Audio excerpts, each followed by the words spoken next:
नमस्कार, मैं अभय कुमार मिश्रा पटना बिहार से।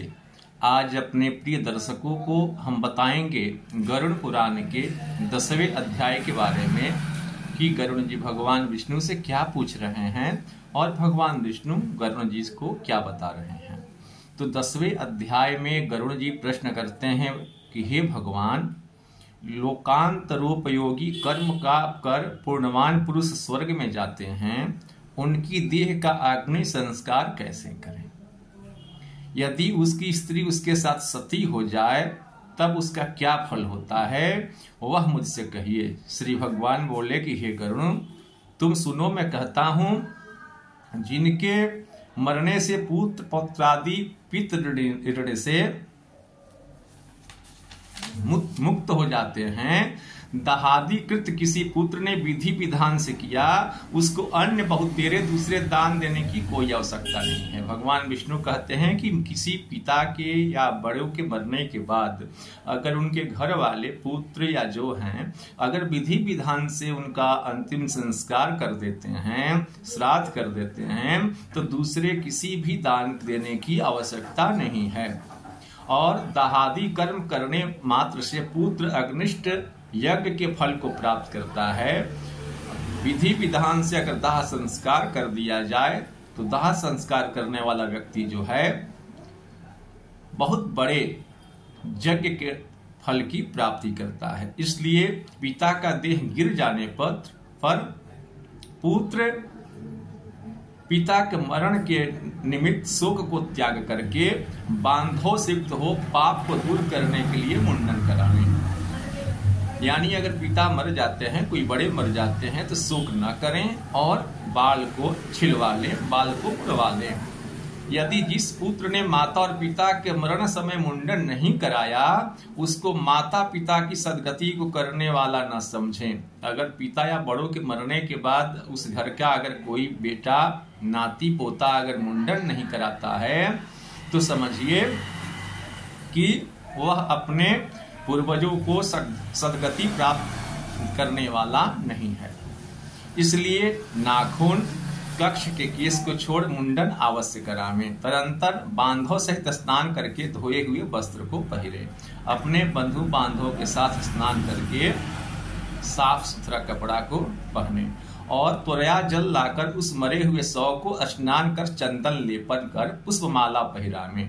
मरे हुए व्यक्ति जो हैं उनको स्नान करा करके चंदन पूरे शरीर में, लाश में चंदन का लेपन करके फूल के माला को पहनावे तथा गंगा की मृतिका का लेपन करे। गंगा की मिट्टी भी शरीर में लगा दे मरे हुए व्यक्ति की। और नवीन वस्त्र से शव को ढक तथा अपसभ्य हो नाम गोत्र का उच्चारण करके दक्षिणा से पिंडदान करें। नया कपड़ा जिसे हम लोग कफन कहते हैं, उस कफन से उस शरीर को, मरे हुए व्यक्ति का शरीर ढक करके संकल्प पूर्वक ब्राह्मण को बुला करके अपसभ्य होकर के दक्षिणा सहित पिंड दान करें। मृत्यु स्थान में पिंड शव के नाम से दिया जाता है। भूमि और भूमि के अधिष्ठात्री देवता प्रसन्न होते हैं। जमीन के देवता, जगह के देवता प्रसन्न होते हैं उस समय पिंड दान देने से। द्वार देश में 100 पार्थरूप होता है, उसको पाथ के नाम से पिंडदान करें, जिससे कोई भी दुर्गति गत हुए भूमि भूत प्राणी उसको विघ्न नहीं कर सकते, इसलिए पिंडदान करें। तदंतर पीछे पुत्रादि स्त्री प्रदक्षिणा देव के पूजन करें। प्रथम पुत्र स्कंधा दे, कंधा जो है पुत्र दें, बाद में दूसरे बांधव एकत्र होकर के कंधा देवें। कंधा यानी लाश को अपने कंधे पर जो है रखें, विवान जिसे बोलते हैं। ऐसे पुत्र पिता का शव स्कंधों पर रख करके श्मशान ले जाते हैं। अगर जिनके घर वाले अपने बुजुर्ग पापा दादा या किसी का अगर कोई जो है शव को कंधा लगा करके श्मशान की तरफ जो ले कर जाते हैं, उन पुत्र को पद पद में अश्वमेघ यज्ञ का फल होता है। एक पद में, एक पैर आगे बढ़ाने पर एक अश्वमेघ यज्ञ का फल मिलता है। दूसरा पैर आगे बढ़ाने पर दूसरा अश्वमेघ यज्ञ का फल मिलता है। उस पिता ने पुत्र को कंधे, पीठ और गोदी चढ़ाकर प्यार किया था, वह ऋण पुत्र में रहता है, क्योंकि बचपन में पुत्र को पिता गोदी में खिलाता है, पीठ पर बैठाता है, कंधा पर चढ़ाता है। वह ऋण जो है बेटे के पास रहता है।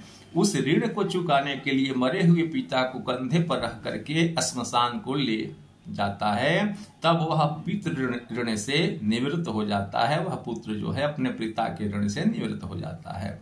इस प्रकार श्मशान के आधे मार्ग में भूमि शुद्ध करके भूत संज्ञा वाले मुर्दे को स्नान करा विश्राम पिंड दे में। उस विश्राम पिंडदान देने से पिशाच, यक्ष, राक्षस, दूसरे भी कोई दिशाओं में रहते हुए भूत प्रेतादि उस पिंडदान को भोग प्रेत शरीर को किसी प्रकार का दुख नहीं देते हैं।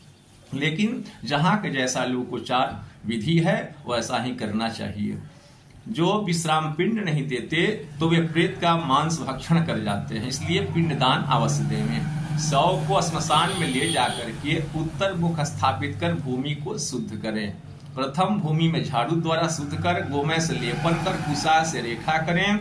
उस रेखा को मध्य में अनामिका उंगली से मृतिका को ईशान कोण में गिरा करके जल दें। वेद मंत्र द्वारा अग्नि स्थापित करें। कव्य संजक अग्निदेव का पुष्पादि से पूजन करें। ओम लोमभ्यो स्वाहा इत्यादि अनुवाक द्वारा विधि विधान से हवन करें। अग्नि की प्रार्थना कर कहें कि हे अग्नि, तुम पंचभूतात्मक देह को धारण करने वाले हो तथा संसार के कारण और पताल हो, इसलिए स्वर्गति को प्राप्त कराओ।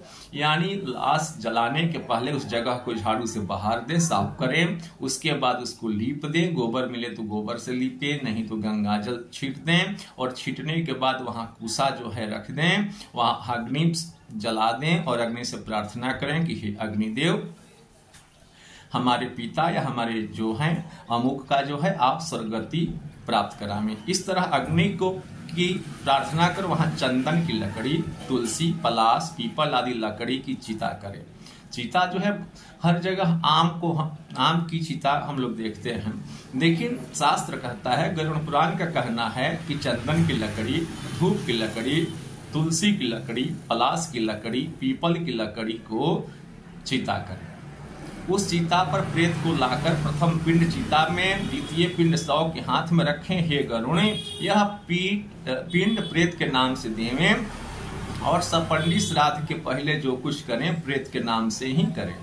प्रेत कल्प को जानने वाले कोई आचार्य कहते हैं कि साधक ऐसे नाम से पिंड देवें या 100 नाम से पिंड हाथ पर दे या उन सब कार्यों में प्रेत नाम से पिंडदान दे, यह मनांतर है।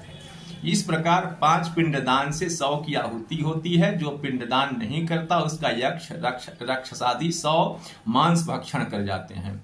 ऐसे प्रेत को 5 पिंड देकर अग्नि में चिता में होम किया था, उस अग्नि को तृणादि से प्रज्वलित करें। यदि पचका, पंचक जिसे बोलते हैं, न हो तो पुत्र पिता की दाह क्रिया करें। पंचांग में किसी ब्राह्मण ज्योतिषी से पूछ लें कि पंचक है कि नहीं, पचका है कि नहीं। अगर पचका नहीं है तो पुत्र पिता का दाह संस्कार करें। जो पंचक में मरता है, जो पचका में मरते हैं, उनकी सदगति नहीं होती है, इसलिए पंचक में दाह क्रिया जो है न करें। यदि करता है तो उसके घर में अन्य किसी की मृत्यु होती है। अगर पंचक में दाह क्रिया होता है तो उस परिवार में, उस मोहल्ले में 5 व्यक्ति की मृत्यु होती है। यह गरुड़ पुराण का कहना है, शास्त्र का कहना है। अर्ध धनिष्ठा नक्षत्र से लेकर के रेवती नक्षत्र तक 5 नक्षत्र दाह के अयोग्य जो हैं वे दाह में शुभकारक नहीं हैं। जो पंचक में मरे उसके गृह में हानि तथा पुत्रादि के और गोत्राइयों के कोई भी नुकसान हो सकता है। जो पचका में मरते हैं उनके घर में किसी प्रकार की हानि जो है, उपद्रव हो सकती है। यदि पंचक में दान करें तब विधि विधान से दोषों की शांति के लिए करें। अगर पंचक में जलाते हैं तो उसमें विधि विधान से करें, उसका काट करके करें। अब मैं तुमको उस दाहादि विधि को कहूंगा। हे गरुण, जो पचका में मरते हैं उसके बारे में बता रहे हैं भगवान विष्णु। उस 100 के समीप 4 पुतले कूस के बना करके नक्षत्र संजक मंत्रों से अभिमंत्रित कर रखें। 4 पुतला बना करके रखें। सुवर्ण दान दे करके नक्षत्र नाम से ओम प्रजा जायता इस मंत्र से होम कर फिर नक्षत्र नाम से करें, उसको संपुट कहते हैं। ऐसा कर उन पुतलों सहित उसे मृतक का दाह करे। पुत्र सपिंडी श्राद्ध के दिन सविधि पंचक शांति करे। उस 5 नक्षत्र के दोष की शांति के लिए क्रम से तिल पात्र, सुवर्ण, चांदी, रत्न और घृत से परिपूर्ण कांस्य पात्र जो है दान करें। इस प्रकार 5 नक्षत्रों की शांति कर्म कर जो कोई दाह कर्म करें उसको विघ्न नहीं होते और प्रेत को सद्गति भी मिलती है। इस प्रकार दाह कर्म की विधि सुनाई। यदि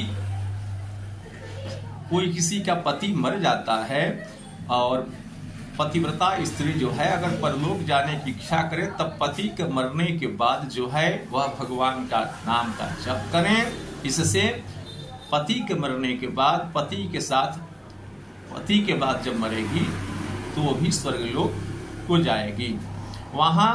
और पति के मरने के बाद सूर्य नारायण की पूजा करें। अगले वीडियो में हम बताएंगे कि 10वें अध्याय के द्वितीय भाग के बारे में भगवान गरुड़ जी क्या पूछते हैं और भगवान विष्णु क्या बताते हैं। नमस्कार।